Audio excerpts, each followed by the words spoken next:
हमारी कहानी इसराइलियों के लिए एक अंधकार में काल से शुरू होती है, जो 40 वर्षों तक पलिश्तियों द्वारा उत्पीड़ित किए गए थे। जोरा नगर में दान के गोत्र का मानोह नाम का एक व्यक्ति रहता था। मनोहा की पत्नी बांझ थी और उसके कोई संतान नहीं थी। एक दिन प्रभु का दूत उसके पास आया और बोला, तू बांझ और निसंतान है, परंतु तू गर्भवती होगी और एक पुत्र को जन्म देगी।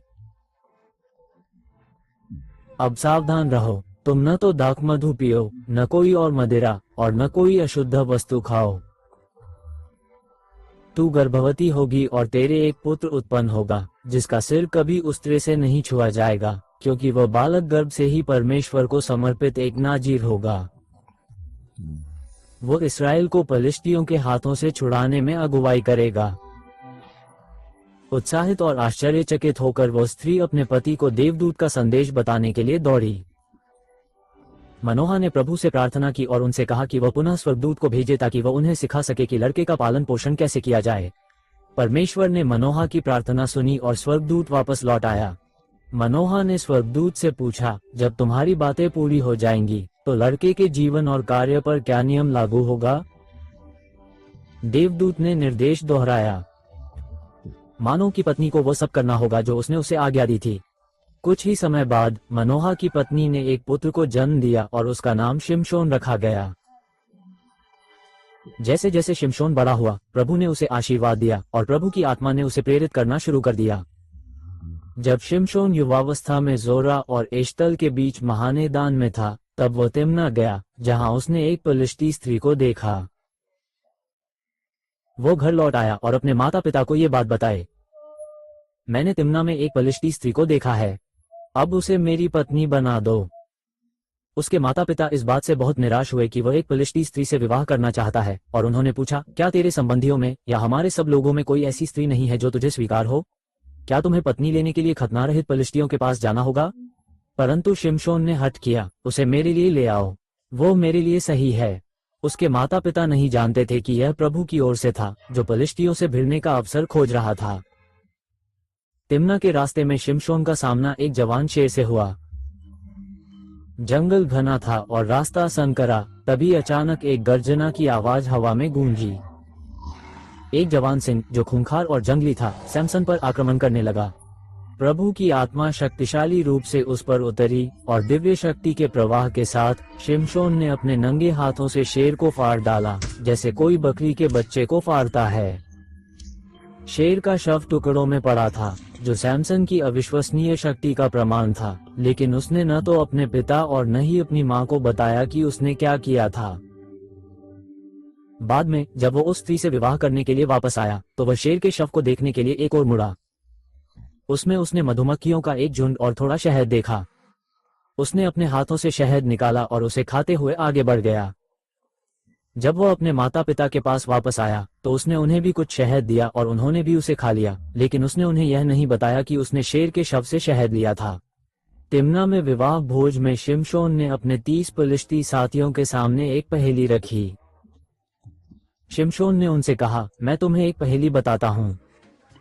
यदि तुम मुझे इसका उत्तर दे सको, तो मैं तुम्हें पर्व के 7 दिनों के भीतर 30 लिनेन के वस्त्र और 30 जोड़े कपड़े दूंगा। यदि आप मुझे उत्तर नहीं बता सकते तो आपको मुझे 30 लिनेन वस्त्र और 30 जोड़े कपड़े देने होंगे। उन्होंने कहा, हमें अपनी पहेली बताओ। उन्होंने जवाब दिया, चलिए सुनते हैं। खाने वाले से खाने के लिए कुछ, मजबूत से कुछ मीठा। 3 दिन तक वे जवाब नहीं दे सके। चौथे दिन उन्होंने शिमशोन की पत्नी से कहा, अपने पति को हमें पहेली का अर्थ समझाने के लिए मनाओ, नहीं तो हम तुम्हें और तुम्हारे पिता के घराने को जला देंगे। क्या आपने हमें हमारी संपत्ति चुराने के लिए यहाँ बुलाया है? तब शिमशोन की पत्नी रोती हुई उसके ऊपर गिर पड़ी। तुम मुझसे नफरत करते हो, तुम सचमुच मुझसे प्यार नहीं करते। आपने मेरे लोगों को एक पहेली दी है, लेकिन आपने मुझे इसका उत्तर नहीं बताया है। उन्होंने कहा, मैंने यह बात अपने पिता या माता को भी नहीं बताई है। तो फिर मैं तुम्हें ये क्यों समझाऊं? वो त्योहार के पूरे 7 दिन रोती रही, इसलिए 7वें दिन उसने अंततः उसे बता दिया, क्योंकि वो लगातार उस पर दबाव डाल रही थी। उसने बदले में अपने लोगों को पहेली समझाई। 7वें दिन सूर्यास्त से पहले नगर के लोगों ने उससे पूछा, शहद से अधिक मीठा क्या है? शेर से अधिक शक्तिशाली क्या है? शिमशोन ने उनसे कहा, यदि तुम मेरी बछिया को हल में न जोतते तो मेरी पहेली को न बेचते। तब प्रभु का आत्मा बलपूर्वक उस पर उतरा। वो अश्कलोन गया, उनके 30 आदमियों को मार डाला, उनका सब कुछ छीन लिया और उनके कपड़े उन लोगों को दे दिए जिन्होंने पहेली का हल बताया था। क्रोध से जलते हुए वो अपने पिता के घर लौट आया और शिमशोन की पत्नी को उसके एक साथी को दे दिया जो उसके साथ दावत में शामिल हुआ था। बाद में गेहूं की कटाई के समय शिमशोन एक बकरी का बच्चा लेकर अपनी पत्नी से मिलने गया। उसने कहा कि मैं अपनी पत्नी के कमरे में जा रहा हूं, लेकिन उसके पिता ने उसे अंदर जाने नहीं दिया। मुझे पूरा यकीन था कि तुम उससे नफरत करते हो। उसने कहा कि मैंने उसे आपके साथी को दे दिया है। क्या उसकी छोटी बहन अधिक आकर्षक नहीं है? शिमशोन ने उनसे कहा, उसे ले लो। इस बार मुझे पलिश्तियों से बदला लेने का अधिकार है। मैं सचमुच उनको नुकसान पहुंचाऊंगा।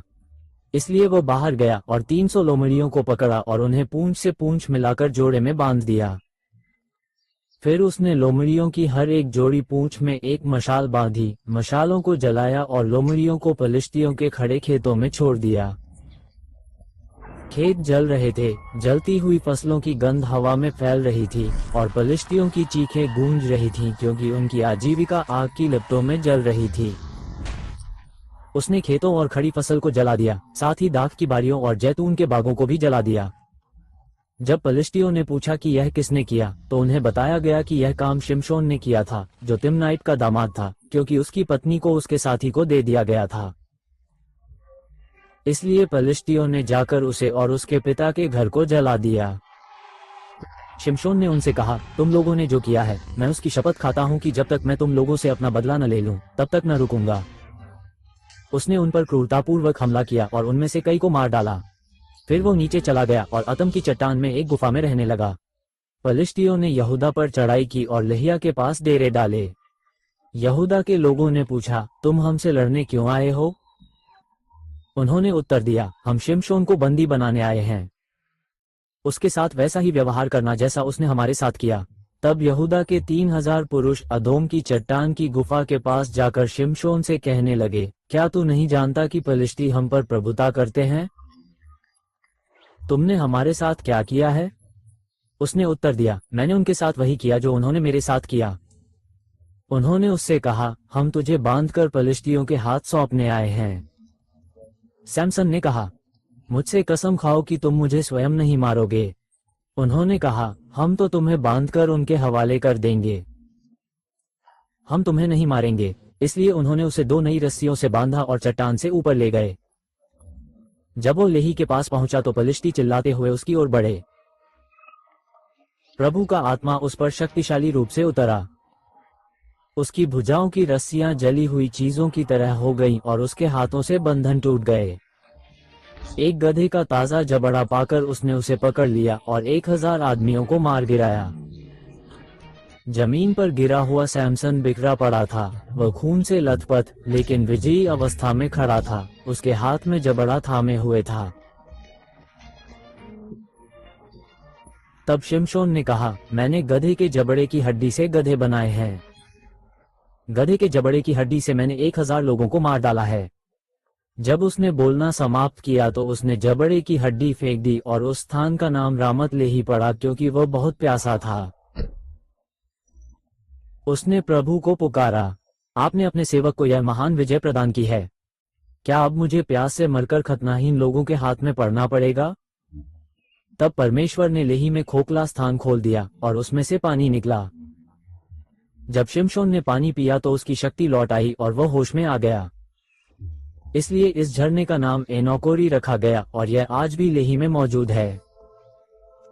एक दिन शिमशोन गाजा गया जहां उसने एक सुंदर स्त्री को देखा। वो उसके साथ रात बिताने के लिए अंदर गया।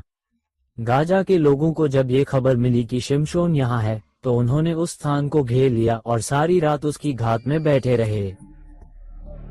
शहर के द्वार पर उन्होंने रात भर कोई कदम नहीं उठाया और कहा कि सुबह होते ही हम उसे मार देंगे। लेकिन शिमशोन आधी रात तक वहीं पड़ा रहा। तब वो उठा और नगर के फाटक के दोनों किवाड़ों को उनके दोनों खंभों समेत पकड़ लिया और उन्हें सब सलाखें समेत उखाड़ दिया। उसने उन्हें अपने कंधों पर उठा लिया और हेब्रोन के सामने वाली पहाड़ी की चोटी पर ले गया। शहर के फाटकों को उखाड़ने और ले जाने के लिए आवश्यक विशुद्ध शक्ति सैमसन की अविश्वसनीय शक्ति और अवज्ञा का प्रदर्शन थी। कुछ समय बाद उसे सोरेक घाटी में रहने वाली एक स्त्री से प्रेम हो गया जिसका नाम डेलीला था। पलिश्तियों के सरदारों ने उसके पास जाकर कहा, देखो, क्या तुम उसे फुसला सकती हो कि वह तुम्हें उसके बड़े बल का भेद बताए और बताए कि हम उसे कैसे जीत सकते हैं और हम उसे बांधकर अपने वश में कर लें। हम में से हर एक तुम्हें 1100 शेकेल चांदी देगा। तब दलीला ने शिमशोन से कहा, मुझे अपनी बड़ी शक्ति का भेद बता और बता कि किस रीति से तू बंद कर वश में किया जा सकता है। शिमशोन ने उसे उत्तर दिया, यदि कोई मुझे 7 ताजी धनुष तांतियों से बांध दे जो अभी तक सूखी नहीं है, तो मैं किसी भी अन्य व्यक्ति की तरह कमजोर हो जाऊंगा। तब पलिश्तियों के सरदार उसके पास 7 नई धनुष की तांतें लाए जो अभी तक सूखी नहीं थीं, और उसने उनसे उसे बांधा। कमरे में छिपे हुए आदमियों को देखकर उसने उसे बुलाया, शिमशोन, पलिश्ती तुम्हारे पीछे पड़े हैं। लेकिन उसने धनुष की डोरी को उसी आसानी से तोड़ दिया जैसे आग के पास आने पर डोरी का टुकड़ा टूट जाता है। तब दलीला ने शिमशोन से कहा, तूने मुझे मूर्ख बनाया है। आपने मुझसे झूठ बोला। उसने उत्तर दिया, आओ, अब मुझे बताओ कि तुम्हें कैसे बांधा जा सकता है। यदि आप मेरे सिर की 7 चोटियों को करघे पर कपड़े में बुनकर पिन से कस देंगे, तो मैं किसी भी अन्य आदमी की तरह कमजोर हो जाऊंगा। जब वो सो रहा था, डेलीला ने उसके सिर की 7 चोटियां ली, उन्हें कपड़े में पिरोया और पिन से कस दिया। उसने फिर पुकार कर कहा, हे शिमशोन, पलिश्ती लोग तेरी घात में हैं। वो अपनी नींद से जागा और कपड़े सहित पिन और करघे को खींच लिया। तब उसने उससे कहा, तू कैसे कह सकता है कि मैं तुझसे प्रेम करती हूँ, जबकि तू मुझ पर विश्वास नहीं करता? ये 3री बार है जब तुमने मुझे मूर्ख बनाया है और इतनी झिड़की देकर अपनी महान शक्ति का रहस्य मुझे नहीं बताया है। वो दिन ब दिन उसके लिए षड्यंत्र रचती रही, जब तक कि वो उससे तंग नहीं आ गया। तो उसने उसे सब कुछ बता दिया। उन्होंने कहा, मेरे बालों पर कभी उस्त्रा का इस्तेमाल नहीं किया गया, क्योंकि मैं अपनी माँ के गर्भ से ही ईश्वर को समर्पित नाजीर रहा हूँ। यदि मेरा सिर मुंडा दिया जाए तो मेरी शक्ति खत्म हो जाएगी और मैं किसी भी अन्य व्यक्ति की तरह कमजोर हो जाऊंगा। जब दलीला ने देखा कि उसने उसे सब कुछ बता दिया है, तो उसने पलिश्तियों के शासकों को संदेश भेजा, एक बार फिर वापस आओ, उसने मुझे सब कुछ बता दिया है। अतः पलिश्तियों के सरदार चांदी लेकर लौट गए। उसे अपनी गोद में सुलाने के बाद उसने किसी को बुलाकर उसके बालों की 7 चोटियां काट दी और इस तरह उसने उसे वश में करना शुरू कर दिया और उसकी शक्ति समाप्त हो गई। फिर उसने शिमशोन को बुलाया, पलिश्ती तुम्हारे पीछे पड़े हैं। वो नींद से जागा और सोचा, मैं पहले की तरह बाहर जाऊंगा और खुद को मुक्त करूंगा। परंतु वो यह नहीं जानता था कि प्रभु उसे छोड़ चुके हैं। तब पलिश्तियों ने उसे पकड़ लिया, उसकी आंखें फोड़ दी और पीतल की बेड़ियों से उसे बांधकर अज्जा नगर ले गए। उन्होंने उसे जेल में अनाज पीसने के काम पर लगा दिया, लेकिन उसके सिर के बाल मुंडवाने के बाद फिर से उगने लगे।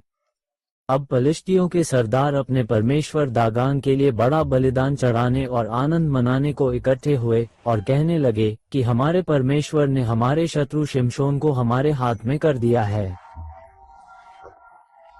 जब लोगों ने उसे देखा, तब ये कहकर अपने परमेश्वर की स्तुति की कि हमारे परमेश्वर ने हमारे शत्रु को हमारे हाथ में कर दिया है, जिसने हमारे देश को उजाड़ दिया और हमारे बहुत से लोगों को मार डाला है। जब वे बहुत प्रसन्न थे, तो उन्होंने चिल्लाकर कहा, हमारा मनोरंजन करने के लिए शिमशोन को बुलाओ, और उसने उनके लिए प्रदर्शन किया। जब उन्होंने उसे खंभों के बीच खड़ा किया, तब शिमशोन ने अपने हाथ पकड़े हुए सेवक से कहा, मुझे ऐसी जगह खड़ा कर जहां मैं मंदिर के खंभों को छू सकूं और उन पर टेक लगाऊं। अब मंदिर में पुरुषों और महिलाओं की भीड़ उमड़ पड़ी। पलिश्तियों के सभी शासक वहां मौजूद थे और छत पर लगभग 3000 पुरुष और स्त्रियां शिमशोन का तमाशा देख रहे थे। तब शिमशोन ने यहोवा परमेश्वर से प्रार्थना की, हे परमेश्वर, मेरी सुधि ले और एक बार फिर मुझे बल दे कि मैं पलिश्तियों से अपनी दोनों आंखों का एक ही पलटा लूं। तब शिमशोन ने उन 2 केंद्रीय खंभों की ओर हाथ बढ़ाया जिन पर मंदिर खड़ा था, और अपने आप को उन खंभों के सहारे खड़ा किया। एक पर उसका दाहिना हाथ और दूसरे पर उसका बायां हाथ था। शिमशोन ने कहा, मुझे पलिश्तियों के संग मरने दे। फिर उसने पूरी ताकत से धक्का दिया और मंदिर शासकों और उसमें मौजूद सभी लोगों पर गिर पड़ा। मंदिर के ढहने से जमीन हिल गई, दीवारें टूट गईं और पलिश्तियों की चीखें हवा में गूंजने लगीं। इस प्रकार मरते समय उसने जितने लोगों को मारा, उससे कहीं अधिक लोगों को उसने जीवित रहते मारा। तब उसके भाई और उसके पिता का पूरा परिवार उसे लेने गया। वे उसे वापस ले आए और जोरा और इश्तोल के बीच उसके पिता मनोआ की कब्र में दफना दिया। उन्होंने 20 वर्षों तक इजराइल का नेतृत्व किया था। शिमशोन का जीवन इस बात का एक सशक्त अनुस्मारक है कि कैसे परमेश्वर अपने उद्देश्यों को पूरा करने के लिए दोषपूर्ण व्यक्तियों का भी उपयोग कर सकता है। सैमसन की असाधारण ताकत केवल उसकी मानवीय कमजोरियों से ही मेल खाती थी। फिर भी अंत में उसने अपना दिव्य मिशन पूरा किया। उनके जीवन के माध्यम से हम विश्वास के महत्व, प्रलोभन के खतरों और परमेश्वर की इच्छा की परम संप्रभुता के बारे में सीखते हैं। क्या आप चाहते हैं कि आपके बच्चे और दुनिया भर के अन्य परिवार एनिमेटेड फिल्मों के माध्यम से बाइबल सीखें? तो फिर आपके पास ऐसा करने में मदद करने का मौका है। हमारा लक्ष्य पूर्ण लंबाई वाली बाइबल फिल्में बनाना है जो यीशु तक ले जाने वाली सभी कहानियां बताएं। ऐसा कुछ डिज्नी जैसी मुख्यधारा की मीडिया कभी नहीं करेगी। हमारी सारी सामग्री निःशुल्क है और YouTube पर उपलब्ध है, लेकिन अकेले विज्ञापन राजस्व हमारे मिशन का समर्थन करने के लिए पर्याप्त नहीं है। पैट्रियन पर हमारे समुदाय में शामिल होकर हम मिलकर ये अविश्वसनीय फिल्में बना सकते हैं और बाइबल की कहानियों को अगली पीढ़ी तक फैला सकते हैं। बदले में हम आपके पूरे परिवार के लिए विशेष सुविधाएं प्रदान करते हैं। इस अद्भुत मिशन का हिस्सा बनने के लिए धन्यवाद। यदि आपको यह वीडियो पसंद आया तो कृपया हमारे चैनल को सब्सक्राइब करें और हमारे नवीनतम वीडियो की सूचना पाने के लिए घंटी को दबाएं। वीडियो को लाइक करें, अपने विचार कमेंट करें और इसे अपने मित्रों और परिवार के साथ साझा करें। देखने के लिए धन्यवाद।